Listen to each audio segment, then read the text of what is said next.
Welcome back to part 2, where we're going to explore all the technologies needed to build a reusable rocket. If you haven't watched part 1, I'd highly recommend you go check out part 1. I'll leave a link in the description. But let's get on with it.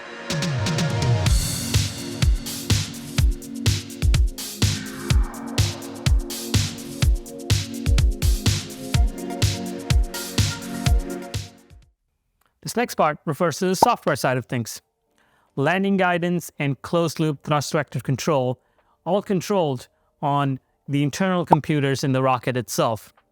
Landing guidance refers to the ability of the rocket to guide itself back from traveling 5,000 miles per hour in the other direction, turning around and figuring out how to get back to land or on a drone ship in the ocean. The guidance system must not only provide the trajectory path that the rocket must follow back to the landing pad of the drone ship, but also desired changes in velocity, attitude, altitude, and acceleration. Central to achieving precision guidance and landing accuracy is the ability of the rocket to control dispersions in its trajectory, i.e. 99% or dispersion or variations in these trajectory must fit within a 10-meter or a 30-meter ellipse within the landing zone.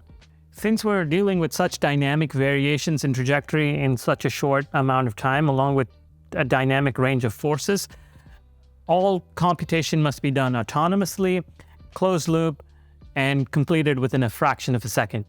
Possible variations in trajectory aren't always constant.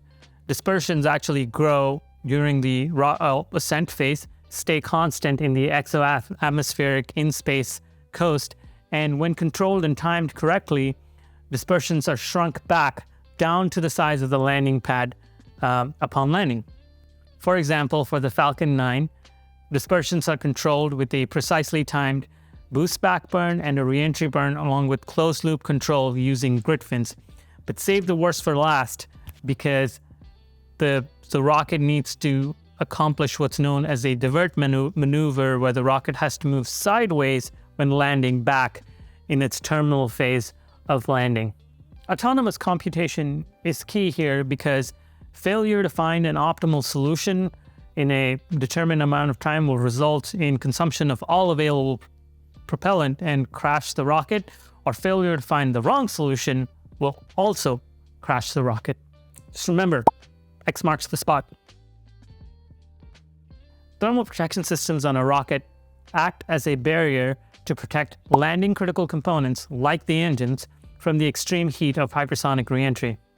There is a long heritage of ablative materials that have been used for vehicles such as the Space Shuttle, the Apollo capsules, the Gemini capsules, and all of these are able to withstand the extreme heat of reentry. So the materials used on Falcon 9 isn't that much different for a space vehicle that is re-entering the Earth's atmosphere, and as soon as it meets the entry interface of the Earth around 100 kilometers, a lot of this energy, often on the order of thousands of megajoules per kilogram, has to be dissipated as heat.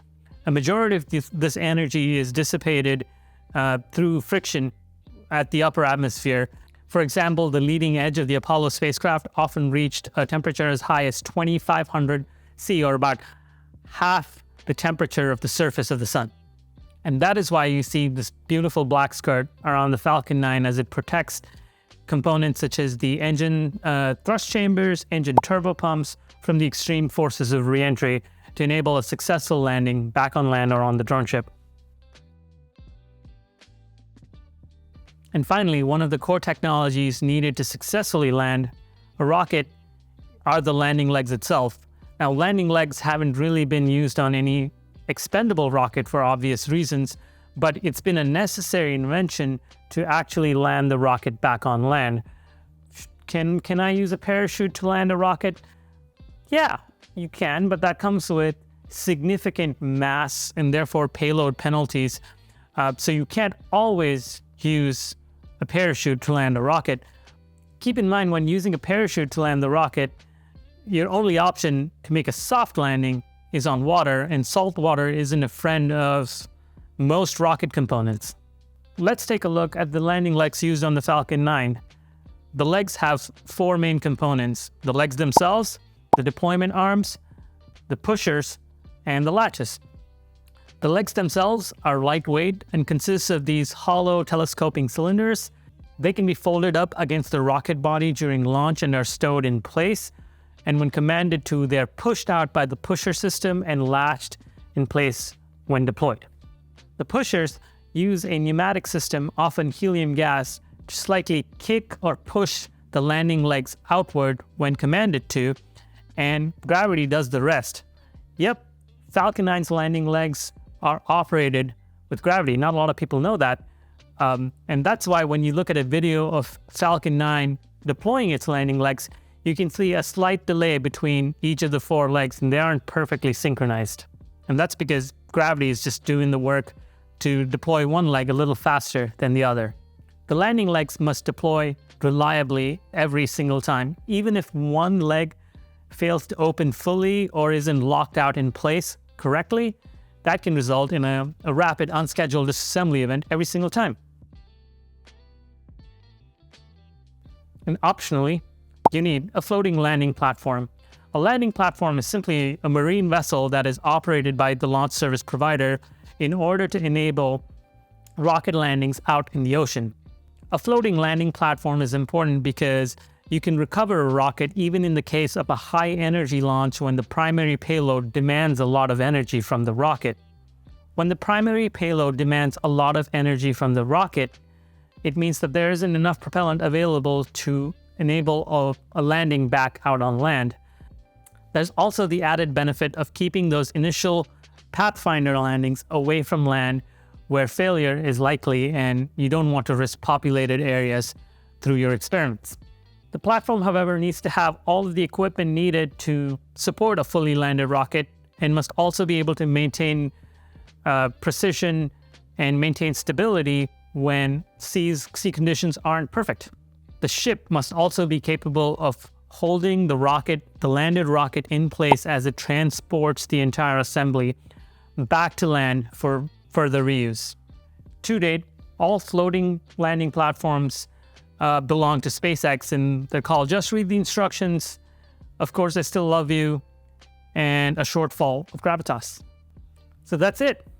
These are all the technologies we need to build a reusable rocket. So to recap, in both parts 1 and 2, we talked about how we have to reliably restart the rocket engine, maintain the correct orientation for the booster using attitude control systems and grid fins, how to reliably throttle the engine to a very low point in the throttle profile to be able to achieve zero velocity at zero altitude, protect all of these components from the extreme forces of re-entry using thermal protection systems, use a lightweight and deployable landing leg system that deploys reliably every single time, maintain a floating platform optionally for those high energy launches, and close all of these with an autonomous closed loop guidance system to be able to guide the rocket back to land or out to its target in the ocean.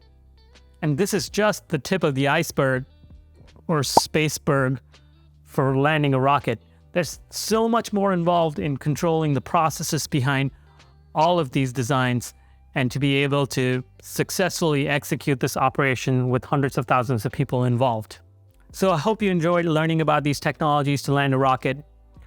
Hit subscribe on the channel if you want more rocket content, because it's just rocket science. Peace. By the way, if you fancy a career in the new space industry and you want to connect with new space companies from around the world that are shaping the future of humanity beyond Earth, check out rocketcrew.space. The link is in the description below. This is not a sponsored post, but I'm becoming a huge fan of what this tool is shaping out to be. One of my favorite parts of using this tool is finding jobs from new space companies from all over the world, and you can easily filter by country or location. For example, jobs in the European new space market are very hot right now, and you can learn about how companies like ESAR Aerospace or Rocket Factory Augsburg are aggressively hiring to meet their targeted launch date for the Spectrum launch vehicle, or Rocket Factory's RFA-1, which is slated to be in 2023. So like I said, link is in the description. Check them out.